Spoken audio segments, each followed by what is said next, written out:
Depuis leur bureau discret au cœur de Chamonix, 6 prévisionnistes scrutent le ciel au quotidien. Mais pour combien de temps encore? Ils savent que les départs en retraite ne seront pas remplacés. Beaucoup ne cachent pas leur écœurement.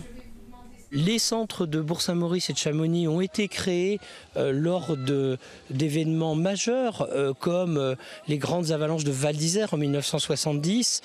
Elles ont amené une grande expertise des personnels, une grande connaissance des enjeux locaux, et c'est tout ce savoir-faire qui va disparaître progressivement avec, je dirais, la fermeture non annoncée mais réelle de ces centres montagnes. À l'Office de haute montagne, la météo est la préoccupation numéro 1. Skieurs, randonneurs et alpinistes viennent y consulter les bulletins réactualisés 3 fois par jour. Ici, impossible d'imaginer la disparition des prévisionnistes locaux. On se connaît déjà, si vraiment on est dans une situation un peu critique ou un petit peu critique au niveau aussi de tout ce qui est risque d'avalanche, on peut appeler, on peut avoir un peu plus de détails, on peut échanger. Et c'est assez précieux. Après, c'est pas forcément au quotidien, mais en période un petit peu compliquée, c'est là que la proximité se révèle vraiment importante.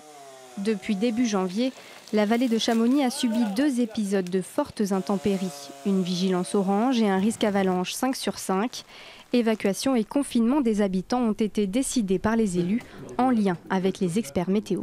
Au fur et à mesure de l'évolution de la crise, on s'appelait avec le responsable de Météo France, et nos décisions, aucune des décisions de la commission de sécurité n'est prise sans avoir l'avis de Météo France et de savoir quelle évolution il y aura dans les heures qui suivent.